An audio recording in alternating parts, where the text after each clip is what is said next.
السلام علیکم ورحمۃ اللہ وبرکاتہ۔ الحمد لله نحمده ونستعينه ونستغفره ونؤمن به ونتوكل عليه ونعوذ بالله من شرور أنفسنا ومن سيئات أعمالنا من يهده الله فلا مضل له ومن يضلله فلا هادي له ونشهد أن لا إله إلا الله وحده لا شريك له ونشهد أن سيدنا ونبينا ومولانا محمدا عبده ورسوله قال الله تبارك وتعالى أعوذ بالله من الشيطان الرجيم بسم الله الرحمن الرحيم وربك يخلق ما يشاء ويختار ما كان لهم الخيرة سبحان الله عما يشركون صدق الله مولانا العظيم۔ محترم حاضرین، اللہ تعالیٰ کا فرمان ہے کہ وَرَبُّكَ يَخْلُقُ مَا يَشَاءُ وَيَخْتَارُ، تمہارا پروردگار پیدا بھی کرتا ہے اور جس کو چاہے اختیار کر لیتا ہے، پسند کر لیتا ہے۔ اللہ نے لاکھوں کروڑوں فرشتے پیدا فرمائے، اس میں 4 فرشتوں کو مقرب بنایا، جبریل، میکائیل، اسرافیل، عزرائیل، اور ان میں سے بھی حضرت جبریل علیہ السلام کو اختیار فرمایا، پسند فرمایا۔ اسی طرح 1,24,000 انبیاء کرام علیہم السلام بنائے، اور اس میں کچھ منتخب اور برگزیدہ، حضرت موسیٰ، حضرت عیسیٰ، حضرت ابراہیم، حضرت پیغمبر محمد صلی اللہ تعالی علیہ وسلم، اور سارے ہی انبیاء کرام علیہم السلام میں امام الانبیاء خاتم النبیین کی حیثیت سے محمد رسول اللہ صلی اللہ علیہ وسلم کو اختیار فرمایا۔ اسی طرح کائنات میں اللہ تعالیٰ نے مہینے کئی بنائے، پہاڑ کئی بنائے، چیزیں کئی بنائی، مختلف چیزوں میں کسی چیز کو پسند فرمایا، یہ اس کا اپنا اختیار ہے، دوسروں کا کوئی اختیار چلنے والا ہے۔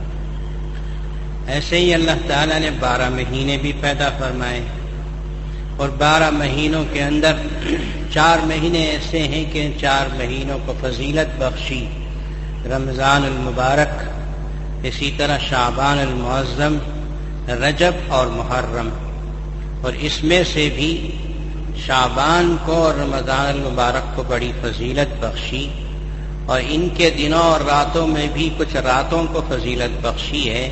یہ اللہ کا اپنا اختیار ہے جسے اللہ نے استعمال کروایا۔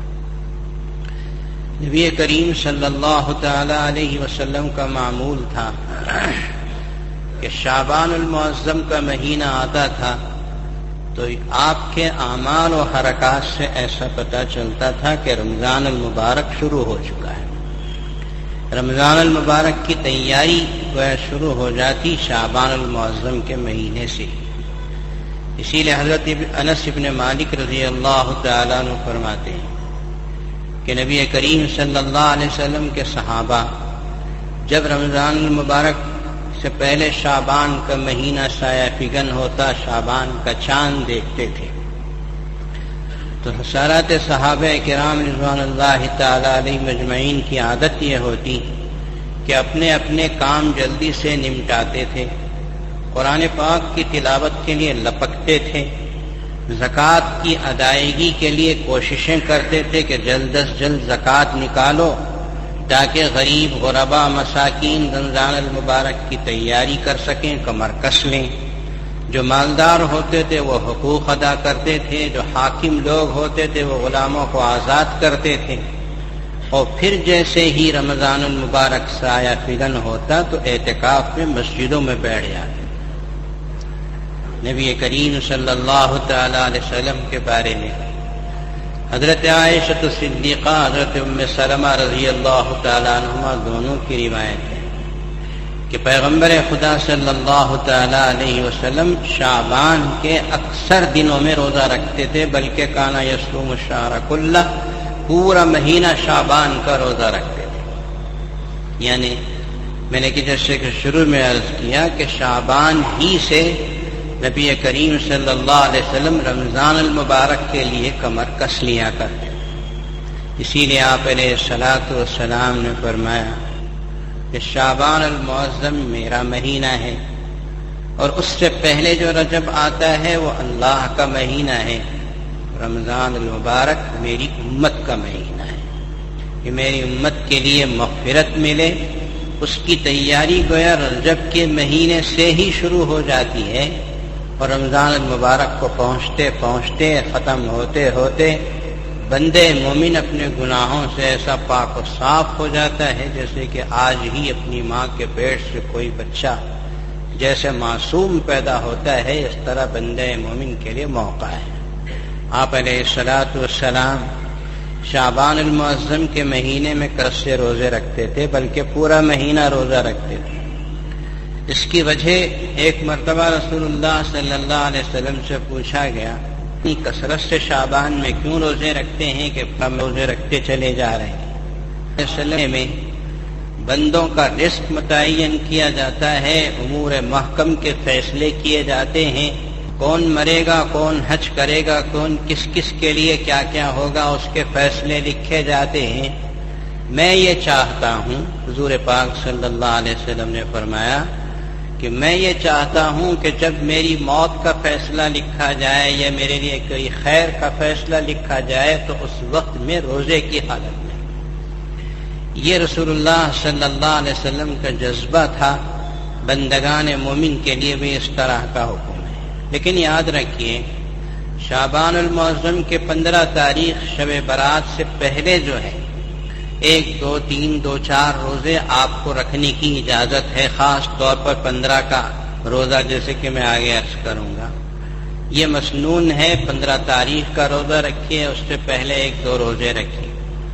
لیکن امت کے افراد کو 15 تاریخ کے بعد روزے رکھنے سے منع کیا گیا کہ تم روزے مت رکھو، جیسے رسول اللہ صلی اللہ علیہ وسلم آخر شعبان تک بھی روزے رکھتے تھے، ہمیں منع کیا گیا، اس لیے کہ اگر ہم لوگ شعبان کے مہینے میں روزے رکھتے چلے جائیں اور تھک ہار کر اگر رمضان المبارک میں کوئی آڑے آ جائے اور رمضان کے فرض روزے چھوٹ جائیں تو پھر تو ہمارے لیے مصیبت پیش آ جائے۔ فرض روزوں کو چھوڑنا انتہائی بدبختی والی بات ہے، اس لیے فرمایا کہ رمضان المبارک میں تمہاری جتنی طاقت ہے اتنا اللہ کی طرف رجوع کرو، صدقہ خیرات کرو، اللہ کی یاد کرو، قرآن پاک کی تلاوت کرو، لیکن روزے رکھ کر اپنے آپ کو کمزور مت کرو۔ امام الانبیاء صلی اللہ علیہ وسلم کی بات الگ تھی، بلکہ اچھا کھا پی کر شعبان کے مہینے میں آخری جو 15 دن ہیں اپنے آپ کو اچھا تیار کرو کہ رمضان المبارک میں کثرت سے مجاہدہ کرنا ہے، کہ روزے بھی رکھنے ہیں، راتوں کو نفلی عبادتوں میں بھی شریک ہونا ہے، کثرت سے تلاوت کلام پاک کرنا ہے، پورے نشاط کے ساتھ تراویح کی نمازوں میں کھڑے ہونا ہے۔ اس لیے 15 شعبان کا ایک روزہ رکھ کے اس کے بعد کسی قسم کے روزے رکھنے سے پرہیز کیے۔ تو پیغمبر خدا صلی اللہ علیہ وسلم کا معمول تھا کہ شعبان المعظم ہی سے ایسے عبادتوں میں لگا کرتے تھے کہ جیسے محسوس یہ ہو رہا ہے کہ آپ علیہ الصلاۃ والسلام رمضان المبارک کی تیاری فرما رہے ہوں۔ اللہ تبارک و تعالی نے شعبان کے مہینے کو بڑی برکت دی۔ شعبان جو ہے وہ تشعب سے ماخوذ ہے، عربی لفظ ہے، اس کا مطلب آتا ہے مختلف شاخیں پھیلنا۔ علماء کرام نے لکھا ہے کہ شعبان کو شعبان اس لیے کہتے ہیں کہ اس ماہ مقدس میں اللہ تبارک و تعالیٰ کی خیر اور برکت چاروں طرف سے شاخوں کی طرح سے پھٹتے ہیں اور بندوں کو خیر و برکت سے عطا کیا جاتا ہے۔ بالخصوص اس کی جو 15ویں رات ہے جسے شب برات کہتے ہیں، اللہ تبارک و تعالیٰ نے یہ رات بھی گویا بندگان مومن کے لیے اپنے اختیار سے اس رات کو فضیلت بخشی۔ شب برات کو برات ہی اس لیے کہا جاتا ہے کہ بندگان مومن کو ان کے گناہوں سے برات ملتی ہے، یا بندوں کو جہنم سے برات نصیب ہوتی ہے، یا بندوں کو شقاوت اور بدبختی سے برات نصیب ہوتی ہے، نجات نصیب ہوتی ہے۔ نبی کریم صلی اللہ علیہ وسلم ایک مرتبہ تشریف فرما تھے. حضرت انس بن مالک رضی اللہ عنہ راوی ہیں کہ حضرت جبریل امین علیہ السلام تشریف لائے اور اللہ کے رسول صلی اللہ علیہ وسلم سے فرمایا کہ یہ آج کی رات، شب برات کی رات، آپ آسمان پہ نظر اٹھائیے. آپ نے نظر اٹھائی اور پوچھا. حضرت السلام نے ارشاد فرمایا کہ یا رسول اللہ، آج کی رات بڑی برکت والی رات ہے کہ اس رات میں اللہ تعالی آسمانوں میں جو دروازے ہیں اس میں سے 300 دروازے رحمت کے کھول دیتے. 300 دروازے، پتہ نہیں کتنے ہزاروں لاکھوں دروازے ہوں گے، وہ اللہ پیدا کرنے والے جانتے ہیں. 300 رحمت کے دروازے اللہ تبارک و تعالی کھولتے ہیں. ہر دروازے پہ ایک فرشتہ مقرر ہوتا ہے. رزق کا دروازہ، عمر کا دروازہ، برکتوں کا دروازہ، خیر و خوبی کا 300 دروازے ایسے ہوتے ہیں. اور ہر دروازے پر مامور فرشتہ جو مقرر ہے وہ ندائیں دیتا ہے کہ مانگو اللہ سے رزق، اللہ دینے کے لیے تیار ہیں. مانگو اللہ سے مغفرت، اللہ دینے کے لیے تیار ہیں. چنانچہ جو بندگان مومن اللہ کے حضور عبادت کرتے ہیں، نمازیں پڑھتے ہیں، قرآن پاک کی تلاوت کرتے ہیں، مانگتے ہیں، وہ پا لیتے ہیں. اور جو غفلت اور سستی کے ساتھ رہ جاتے ہیں وہ محروم القسمت لوگ. حضور پاک صلی اللہ تعالی علیہ وسلم نے ایک حدیث میں ارشاد فرمایا، اس رات میں یعنی شب برات کی رات میں اللہ تبارک و تعالی کی رحمت بڑی وسیع اور عام ہوتی ہے. ہر گنہگار کی مغفرت کر دی جاتی ہے اور ہر اس پاپی سے پاپی انسان کی مغفرت کر دی جاتی ہے جو گناہوں میں ملوث ہو. لیکن آپ علیہ الصلوۃ والسلام نے آخر حدیث میں ارشاد فرمایا، سوائے مشرک کے جو شرک میں مبتلا ہو، سوائے کاہن کے جو غیب کی خبریں بتانے کا دعویٰ کرتا ہو، سوائے جادوگر کے جو جادوگری کر کے لوگوں میں پھوٹ ڈالتا ہو، نقصان پہنچاتا ہو، سوائے اس کے جو عاق الوالدین ہے، ماں باپ کی نافرمانی کرنے والا ہو. یہ چند انسان ہیں جن کے بارے میں رسول اللہ صلی اللہ علیہ وسلم نے گنا دیا اور فرمایا کہ ان کی مغفرت نہیں ہوتی. لیکن ان کی بھی مغفرت ہو سکتی ہے اگر یہ اس گناہ سے توبہ کر لیں جس گناہ میں یہ لوگ مبتلا ہیں. مثلا کوئی شرک میں مبتلا ہے، شرک سے توبہ کریں. کوئی زنا میں مبتلا ہے، اس سے توبہ کرے. کوئی شراب میں مبتلا ہے، اس سے توبہ کرے. کوئی سود میں مبتلا ہے، اس سے توبہ کرے. دوستو، یہ رات آتی ہے اللہ تبارک و تعالیٰ کی طرف سے.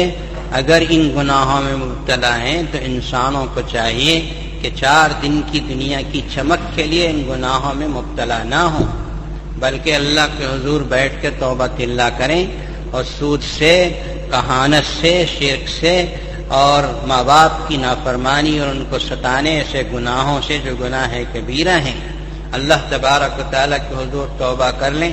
یا اللہ، جو کل کی صبح ہوگی ان گناہوں کو میری زندگی سے میں ختم کر دوں گا.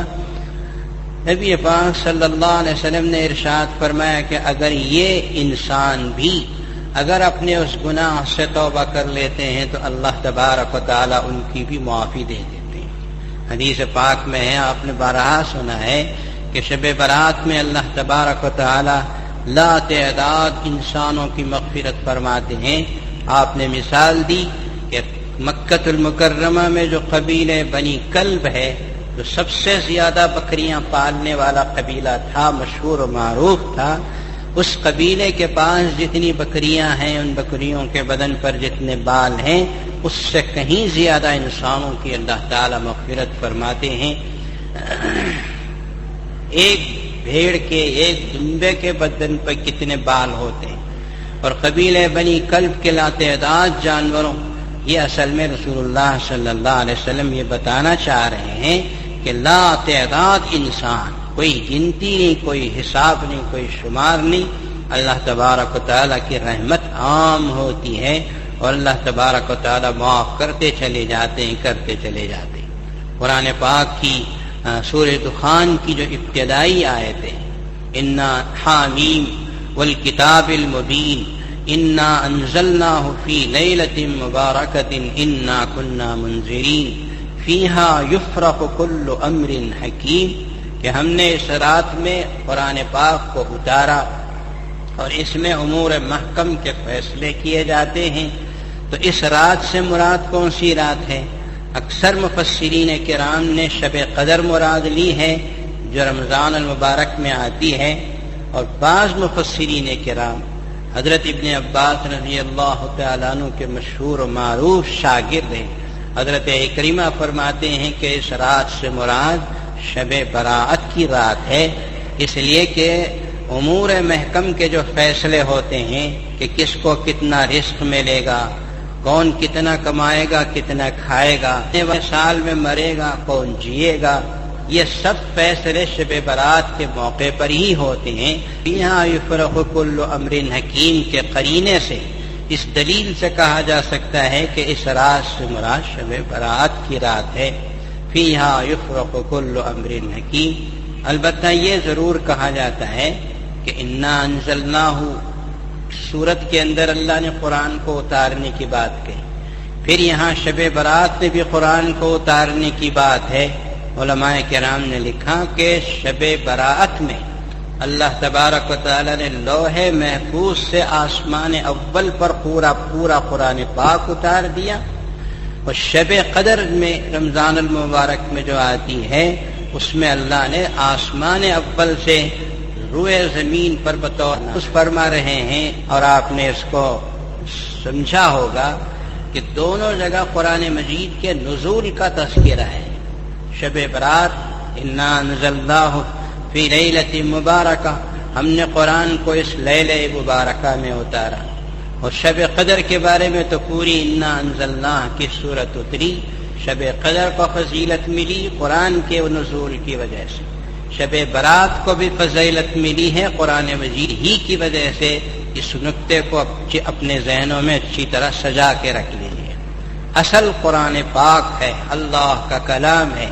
اللہ کا کلام جہاں جہاں متعلق ہو جاتا ہے وہاں وہاں فضیلت ہونا شروع ہو جاتی ہے۔ ایک لڑکا معمولی سا، کچھ بھی اس کی فضیلت نہیں، لیکن جب وہ بیٹھ کر قرآن مجید کو یاد کرتا ہے، حفظ کرتا ہے، اس کے سینے میں قرآن مجید محفوظ ہو جاتا ہے، تو لوگ اس کا ادب کرتے ہیں کہ یہ حافظ قرآن ہے، اس کے سینے میں قرآن پاک ہے۔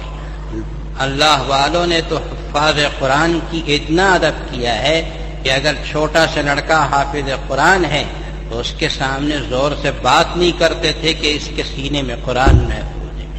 تو قرآن کی نسبت ایک چھوٹے سے لڑکے کی طرف ہو گئی تو وہ لڑکا معزز بن گیا۔ قرآن پاک کی نسبت اس رات کی طرف ہو گئی جسے شب برات کہتے ہیں، تو اس کی فضیلت ہو گئی کہ اس میں لاتعداد انسانوں کی مغفرت ہو رہی ہے۔ توبہ کرو تو اس کی توبہ قبول ہو رہی ہے، مغفرت مانگو تو اس کی مغفرت ہوتی چلی جا رہی ہے۔ اور اسی قرآن پاک کی نسبت شب قدر کی طرف ہو گئی کہ آسمان اول سے زمین پر اللہ نے اتارنا شروع کیا، تو اس کی فضیلت اتنی بڑھ گئی کہ لیلۃ القدر خیر من الف شہر، 1000 مہینوں سے زیادہ اس کی فضیلت ہے۔ تو مین بنیادی چیز جو ہے وہ اللہ کا کلام ہے۔ قرآن پاک سب سے اونچی چیز ہے، اور قرآن مجید ہی کی وجہ سے شب برات کو بھی فضیلت بخشی گئی۔ حدیث پاک میں ہے رسول اللہ صلی اللہ علیہ وسلم حضرت عائشہ صدیقہ کے حجرہ مبارکہ میں آرام فرما رہے تھے۔ حضرت عائشہ کی آنکھ لگی اور جب دوبارہ کھلی تو آپ موجود نہیں تھے۔ آپ کے قدموں کے پیچھے پیچھے جو بالو میں ریت میں قدم ہوتے ہیں اسے تلاش کرتے ہوئے جب حضرت عائشہ صدیقہ رضی اللہ عنہا پہنچی تو آپ کو جنت البقیع میں کھڑے روتے ہوئے اور اہل بقیع کے لیے مغفرت مانگتے ہوئے پایا، اور حضرت عائشہ صدیقہ کو دیکھ کر فرمایا کہ عائشہ آج کی رات مجھے اجازت دو کہ میں اللہ کے حضور عبادت کروں، اللہ کے بندوں کے لیے مغفرت مانگوں۔ آج کی رات بڑی برکت والی رات ہے، مغفرت والی رات ہے، رحمت والی رات ہے۔ پھر اللہ کے رسول صلی اللہ علیہ وسلم رات بھر اللہ کے حضور عبادت میں مصروف و مشغول رہے۔ علماء کرام نے لکھا ہے کہ 3 چیزیں مسنون ہیں اس موقع پر۔ پہلی چیز تو یہ ہے کہ رات کو جگ کر عبادت کرنا بغیر کسی اہتمام کے، راتوں میں عبادت کیجیے. ایسا نہیں کہ مسجدوں کو لائٹنگ سے سجایا جا رہا ہو اور انتظام انصراف، ایسا کوئی انتظام نہیں ہونا چاہیے، بلکہ اپنے طور پر مسجد کھلی ہے ٹھیک ہے، جاؤ وضو کرو، نماز میں مصروف ہو جاؤ، اپنے گھروں میں عبادت کرو. آج کل مسجدوں کو اس لیے کھلا رکھتے ہیں کہ آدمی جب گھر میں جاتا ہے تو گھر جاتا ہے، وہاں کوئی عبادت ہونے نہیں پاتی. آدمی سو جاتا ہے یا بیوی بچوں میں مشغول ہوتا ہے یا لہو و لعب کی چیزوں میں مشغول ہو جاتا ہے. اس لیے مسجدیں کھلی رکھتی ہیں کہ گھر میں جا کر سو جانے کے بجائے یہاں بیٹھ کے عبادت کرو. اتنا ہی مقصود ہے، ورنہ خاص انتظام و انصرام مقصود نہیں. تو رات میں عبادت کرو. عبادت کا مطلب بعض لوگ پوچھتے ہیں کہ کتنی نفل نمازیں پڑھنا، نفل نمازوں میں کیا کیا پڑھنا. ہم تو پہلے یہ کہیں گے کہ بابا تیرے سر کے اوپر کتنی فرض نمازیں فرض ہیں وہ دیکھو. زندگی میں کتنی نمازیں فرض نمازیں تمہارے سے چھوٹی ہوئی ہیں، ان کو پڑھو. وہ پڑھ چکے تو پھر صلاۃ و تسبیح، پھر قرآن پاک، پھر نوافل ہیں. ورنہ اگر فرض نمازیں سر کے اوپر بہت سی رکھی ہوئی ہوں اور آپ نفل نمازیں پڑھیں گے تو اس سے کیا کام بنے. ایک نوجوان کی شادی ہوتی ہے اور شادی ہونے کے بعد 3 مہینے تک وہ ادھر ادھر گھومتا پھرتا ہے، ہنی مون مناتا ہے، اور جب وہ واپس آتا ہے تو ہم نے اس سے پوچھا کہ 3 مہینے میں کتنی فرض نمازیں پڑھے، کتنی چھوڑ دیے. صاف صاف کہا کہ ایک بھی فرض نماز نہیں پڑھا. تو شادی ہونے کے بعد 3 مہینے تک اس نے فرض نمازیں نہیں پڑھی. تو شادی ہونا کیا اس بات کی علامت ہے کہ فرض نماز معاف ہو جاتی ہے؟ تو ایسا آپ سوچو اپنی خوشیوں کے موقع پر، ایسی تقریبات کے موقع پر کتنی فرض نمازیں ہم سے چھوٹ جاتی ہیں. اگر فرض نمازیں سر کے اوپر موجود ہوں تو سمجھ لینا چاہیے کہ اول ما یحاسب العبد یوم القیامت الصلاۃ. قیامت کے دن سب سے پہلے فرض نماز ہی کا حساب ہوتا ہے. اس اکاؤنٹ کو پورا کرو پہلے، پھر اس کے بعد نفل پڑھنے کا موقع ملا تو ٹھیک ہے، نہیں ملا تو ٹھیک ہے. فرض نمازوں کو گن گن کر کتنی چھوٹی ہوں گی اندازہ لگا لگا کر آدمی اپنی فرض نمازوں کو پورا کرے، اور پھر اس کے بعد اگر وقت بچتا ہے تو نوافل اور تلاوت وغیرہ. یہ عبادت کا انداز ہے، فرائض کو اہمیت ہے. یہ پہلی چیز. اور دوسری چیز فرمایا گیا کہ رات میں قبرستان میں جا کر اہل قبرستان کے لیے مغفرت کی دعا کرنا، یہ بھی بغیر کسی انتظام کے باقاعدہ انتظام ہو رہا ہو، لوگوں کو جمع کر رہے ہیں، جمع کر کے 1000 2000 آدمی جا رہے ہیں، یہ کوئی انتظام نہیں ہونا چاہیے. میں اپنے طور پر قبرستان پہنچوں، اہل قبرستان کے لیے، جمیع مومنین اور مسلمانوں کے لیے، ماں باپ کے لیے خاص طور پر اگر گزر چکے ہوں تو ان کے لیے مغفرت کی دعا کرنا، ان کی طرف سے صدقہ اور خیرات کر کے ان کو اس کا اجر و ثواب پہنچانا، قرآن پڑھ کے اجر و ثواب پہنچانا، یہ اس رات میں خصوصی کام ہے. اگر قبرستان جا نہیں سکے ہیں تو آپ اپنے کمرے میں یا مسجد میں بیٹھ کر بھی دعائے مغفرت کرتے ہیں اپنے ماں باپ کے لیے اور مسلمانوں کے لیے، تو اللہ تبارک و تعالیٰ اسے برابر سنتے ہیں.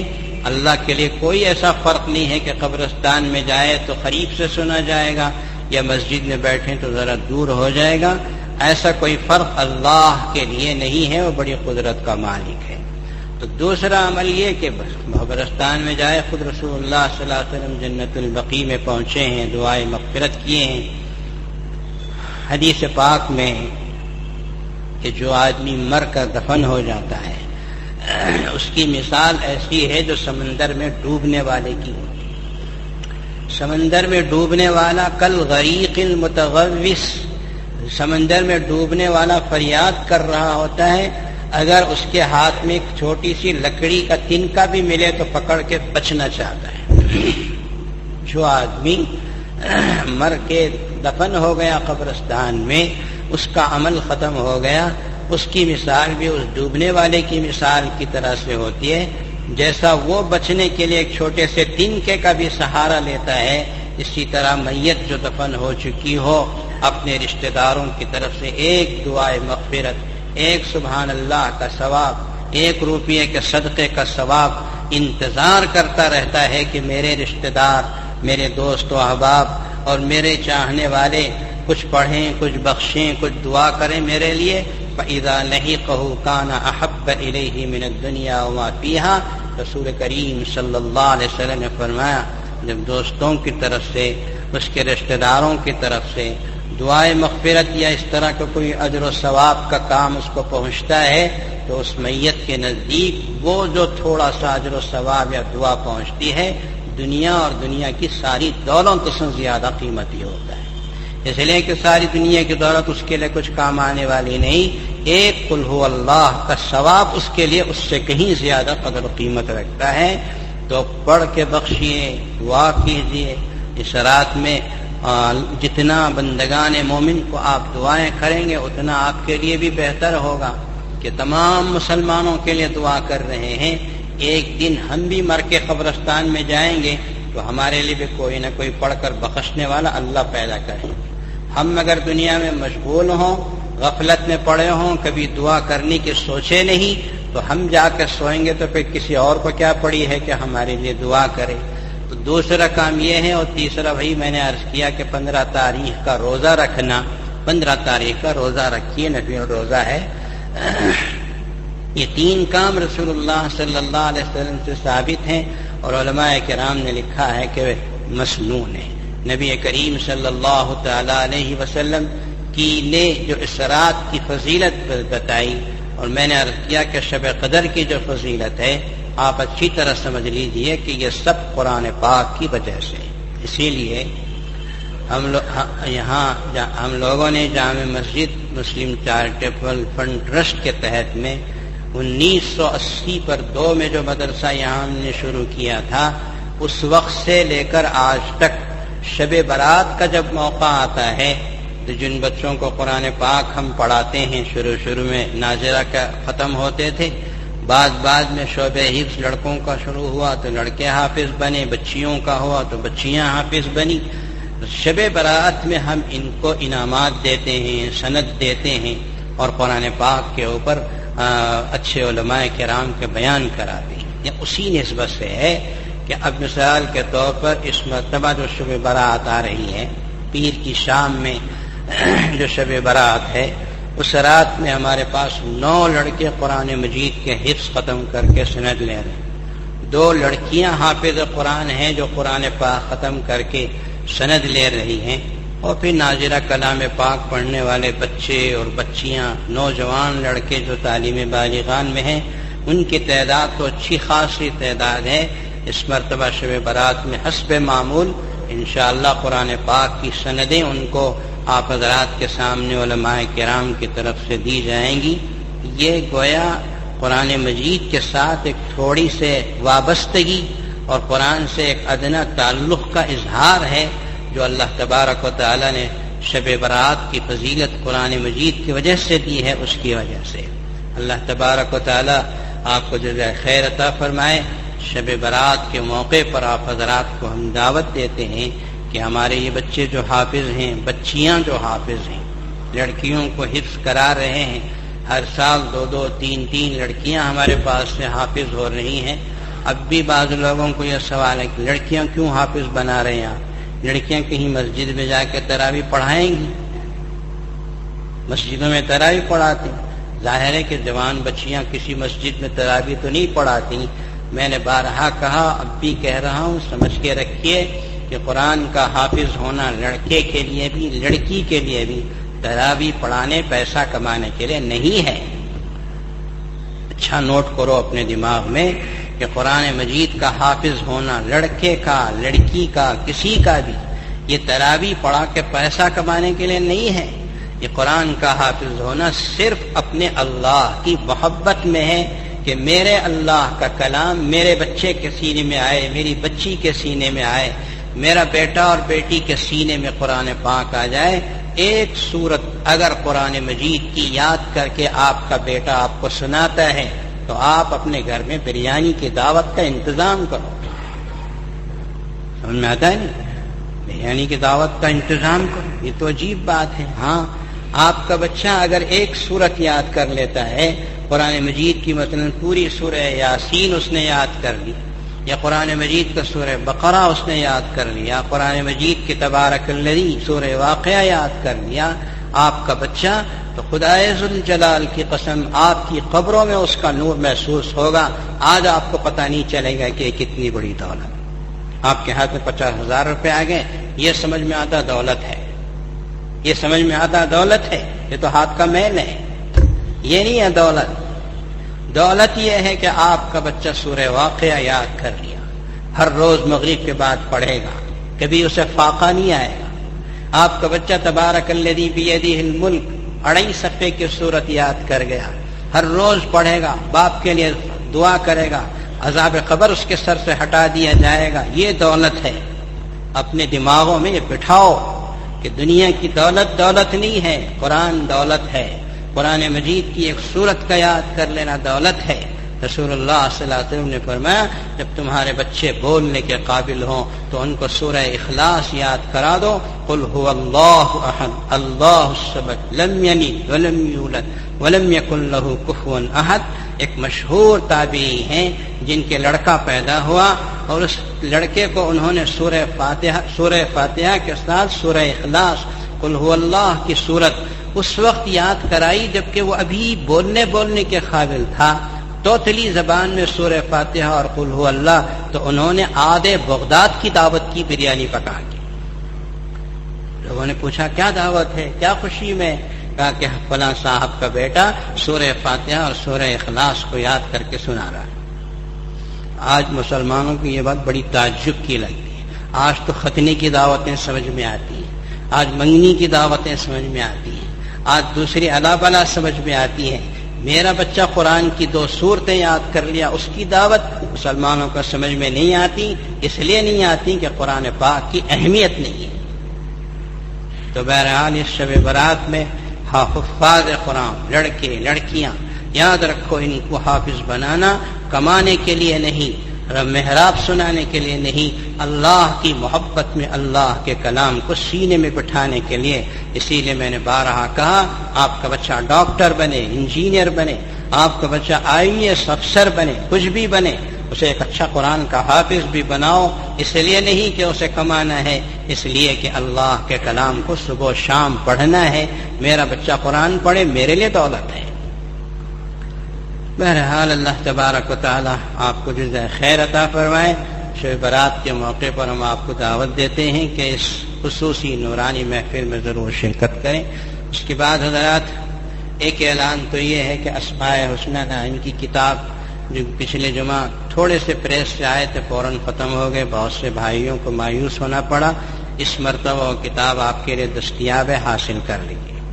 دوسرا یہ کہ ہمارے ہاں جو بن شنکری میں BDA کی جگہ ہم نے لی ہے 48 لاکھ روپے میں، اس کے کمپاؤنڈ وال ڈالنے کا جو پرمیشن مل چکا ہے، اجازت نامہ، میں نے پچھلے جمعہ کہا تھا کہ 1000 روپے اس کا رننگ فٹ کا اس کا یہ ہوتا ہے، قیمت ہوتی ہے بنانے کے لیے، 16,000 رننگ فٹ ہے، 1000 روپے کا کمپاؤنڈ وال اس کے شایان شان بن رہا ہے۔ یہ کوئی رقم بڑی نہیں ہے، آپ حضرات سے گزارش ہے کہ آپ حضرات جلد از جلد کر کے 1000 2000 3000 اس طرح خرید لیں، اور رننگ وہ کمپاؤنڈ وال جس ایک اچھی خاصی رقم ہوگی تو ہم فوراً اس کا کمپاؤنڈ وال کا کام شروع کریں گے، پھر عمارت بنے گی۔ 1000 روپے کا عام لوگوں کے لیے کوئی بڑی چیز نہیں، پیسے والوں کے لیے تو کچھ بھی حیثیت نہیں، بلکہ دوست لوگ تو جب ہوٹلوں میں جاتے ہیں تو 1000-1500 روپے یوں ہی بلیں ہو جاتی ہیں۔ اگر یہ اس میں آپ نے خرچ کیا تو میں کہوں کہ کمپاؤنڈ وال جو بن رہا ہے وہ 1000 روپے رننگ فٹ کا کمپاؤنڈ وال ایسا ہے کہ میں سمجھتا ہوں کہ 50 سال تک کچھ بھی نہیں ہوگا، ایسا عمدہ کمپاؤنڈ وال ہے۔ بنی کپا میں جو ہم نے 61 ایکڑ کی حصار بندی کی تھی تو وہاں سلیں کھڑائی تھی، اس لیے کہ وہ جنگلوں سے گھرا ہوا علاقہ ہے۔ یہ BDA کی جگہ ہے اور اطراف میں بڑی بڑی عمارتیں آئیں گی تو یہاں سلیں نہیں کھڑا کر سکتے، خوبصورت کمپاؤنڈ وال بنانے کی ضرورت ہے۔ اس مناسبت سے 1000 روپے رکھا گیا۔ آپ حضرات سے گزارش ہے کہ اس کی طرف توجہ فرمائیں۔ اللہ تبارک و تعالیٰ سے دعا ہے کہ اللہ تعالیٰ آپ کی مساعی جمیلہ کو قبول فرمائے، اللہ تبارک و تعالیٰ آپ کی مدد اور نصرت و اعانت کو شرف قبولیت عطا فرمائے، اس میں خیر و خوبی اور برکتیں عطا فرمائے. اللہ تعالیٰ آپ کی کمائیوں میں برکت دے. اللہ تعالیٰ آپ کو خوش و خرم و سرسبز و شاد